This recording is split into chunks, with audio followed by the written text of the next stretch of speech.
Microsoft is ending support for Windows 10 soon. Here is what you need to know. When Microsoft stops supporting a Windows release, this means that the version of Windows going end of life will no longer receive any form of updates, including but not limited to bug fixes, security patches, improvements, and feature updates. The most important ones are the security patches, as Windows is the most widely used desktop OS in the world. It also makes it a #1 target for hackers and malicious software developers, and using an unsupported version of Windows is dangerous, not only because your data is at risk, but your Windows 10 machines can infect other machines on the same network if it becomes compromised. So running an outdated and unsupported version of Windows is a big no-no, especially if you rely on having internet connectivity. So, what are my options, you may ask? Well, there are a few things you can look at, and I will go over the list of solutions to Windows 10 end of support, which is on the 14th of October, 2025, which is almost 6 months from the date of this video being produced. Okay, with all that out of the way, let's see what we can do after Microsoft stops supporting Windows 10. Number 1. Keep using Windows 10. This is the most risky path to take, but understandably, some people refuse to upgrade to Windows 11, which is still having major issues. Windows 11 24H2 in particular, is causing major headaches and frustration for some users, such as date and time glitches, instability, poor performance for certain games, amongst other issues that plague Windows 11 market share, though Windows 11 has reached over 30% market share, and it could soon be at over 40%, with Windows 10 still holding around 60% market share worldwide. Unfortunately, continuing to use Windows 10 after it reaches end of support is not a wise or advisable thing to do, as doing so places your security, privacy, and data at risk of becoming compromised. You don't want to become one of the victims who was using Windows XP during the time of the WannaCry ransomware attack back in 2017. WannaCry was so bad that Microsoft pushed emergency patches to Windows XP, which at the time, had well and truly lost extended support, and I think they also did this for Windows Vista as well. But if you don't care about being a victim to some nasty malware, or you think Windows going end of life is a good thing, then I guess you can keep using Windows 10 for as long as you want. Continuing to use Windows 10 after end of life is not at all advisable, and certain companies even require their users to use up-to-date software, as running unsupported software does not comply with most business standards. Number 2. Run Windows 10 offline, or inside a virtual machine. This is the safest way to continue using Windows 10 once Microsoft stops supporting it. Free virtualization tools such as Oracle's VirtualBox lets you run Windows guest systems inside of your main OS. You can use VirtualBox on any number of systems. If you're thinking about moving to Linux, running Windows in a virtual machine can be a great way to retain access to your necessary Windows apps and games, but do be warned, a virtual machine is not the same as a physical PC, and you can only ever allocate half of your system's entire resources to the virtual machine. If you use too much of your system's resources, there won't be enough for the main OS to run properly. This can cause crashes, freeze-ups, and other problems, and if possible, give your VM as little memory and hard disk space to reserve those resources for your main OS, unless of course the VM is going to be used for gaming, then you may want to adjust the settings accordingly. If you run Windows 10 inside a virtual machine, disconnect the VM from any networks. You can even disable the virtual network adapter to permanently disable internet connectivity on the virtual machine. Number 3. Switch to Linux. A growing number of Windows users are becoming interested in Linux. Linux is a free and open source kernel, which comes in many flavors, or distros. Some of the most well-known include Zorin OS, Ubuntu, Linux Mint, and Peppermint OS. Since there are many Linux distros, I will keep it simple and recommend a few of the most popular distros. First, we'll start off with Linux Mint, which is known for its ease of use, great documentation, and making Linux easier for the average PC user. Linux Mint looks a lot like Windows. It comes with many great free applications installed.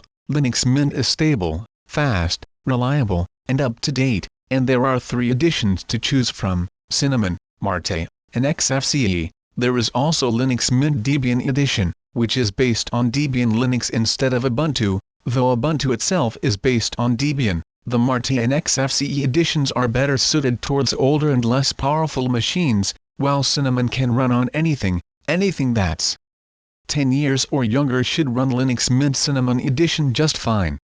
Mint lets you try it in a live environment, so before you install Linux Mint, please ensure everything works smoothly and as expected. Test out all the included apps and games, perform some internet speed tests, test a word processor, and try and watch a YouTube video. This will help you understand whether or not Linux is right for you, and you can familiarize yourself by testing Linux, instead of jumping ships and going straight to Linux Island, which would most likely confuse you and make you go back to Windows. Ubuntu is another well-known Linux distro. It's actually what Linux Mint is based on. Ubuntu is more geared towards content creators, software developers, and professional stuff, but it's also a great distro for a newbie who's switching to Linux. Ubuntu is easy to use, can run on a wide range of hardware, comes with many great free and open source apps, and Ubuntu also has lots of editions to choose from. There are Lubuntu and Xubuntu, which are lightweight versions of Ubuntu using the LXQT and XFCE desktop environments, respectively. Then there's Ubuntu Marte, which uses the Marte desktop environment, and then there is Ubuntu Budgie, Ubuntu Kylin, Kubuntu, Ubuntu Christian Edition, Ubuntu Satanic Edition. Need I say more? There are lots of editions of Ubuntu to choose from. I couldn't possibly cover them all in one video. If Mint and Ubuntu don't work out for you, you can try Peppermint OS, a lightweight Linux distro that uses the XFCE desktop environment, and it is derived from Debian instead of Ubuntu, though Peppermint formerly used Ubuntu as its base, and sadly, one of the pioneers of Peppermint OS passed away in 2020, due to unforeseen circumstances, but since then, Peppermint have recovered and made some outstanding improvements to Peppermint OS. If after trying all the recommended distros, you're still unhappy, then maybe Linux just isn't for you. Linux is not for everyone, and you have to be prepared to move away from proprietary software, and embrace open source software, and don't bother moving to Linux if you're going to run that same old Windows software in something like Wine. It's just a pointless exercise at that point, even if you don't like Windows, or worse, hate Windows with a passion. It does not justify running Windows software inside of an OS which the software was never designed for. Finally, the last option is to upgrade to Windows 11, and I am sure most users will probably end up going down this path.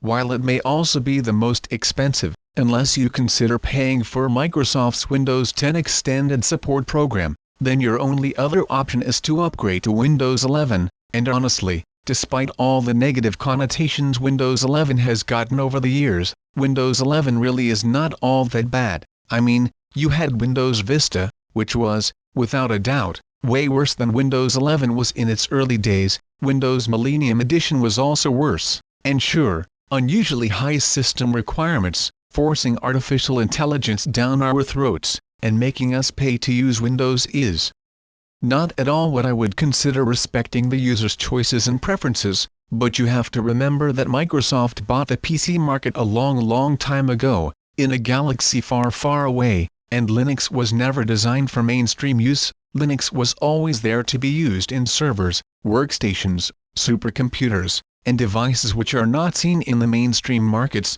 and as bad as Windows 11 is, you can certainly do a lot worse. If you really don't like Windows 11, why don't you go back to using Windows 1.0? Seriously, if you really think Windows 11 is that bad, just go back to the pre-Microsoft Windows days, and you will see just how bad Windows used to be. Now, if I am being honest with you, I personally don't like Windows 11, not because it looks bad, or it functions poorly. It simply boils down to the fact that Microsoft are trying to force artificial intelligence down our throats, and with the advent of Recall, a program designed to snoop on you, like quite literally snoop on your files and activity, this is where I have to draw the line with Windows 11. Thank goodness I am not on 24H2 yet. Microsoft wants to force Recall down our throats, and 22H4 leaves a lot to be desired, so I will wait. and I rely on my Windows 11 machine for gaming, so I can't afford for Microsoft to screw my gaming PC over in a future Windows update. And if you can't handle having no, or very little control over various aspects of Windows, then you should really just stop using Windows altogether.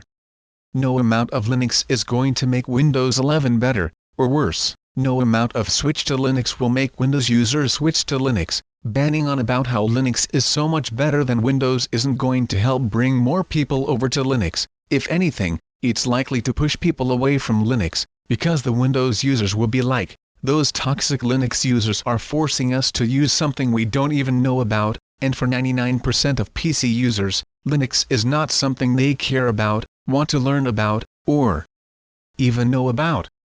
Don't say most Windows users are thinking of switching to Linux, because even though it's a nice thought, it's never going to happen, and if there is one thing that reality has shown us, time and time again, is that reality does not care about your feelings, and so-called facts. Facts don't care because facts don't have feelings, and your opinions are just meaningless garbage in the grand scheme of things. Most Windows users couldn't care less about a free and open source system. We don't use Windows because we want to suck Microsoft's dick, or because we love Windows and are out of our minds. We use Windows because we are forced into a situation where we have no other choice, at least for most users. Now sure, some of you can switch to Linux, and some of you may even regret not moving to Linux sooner, but the vast majority of Windows users really don't want to move to any other OS, not even Mac OS, and only rich losers use Mac OS anyway.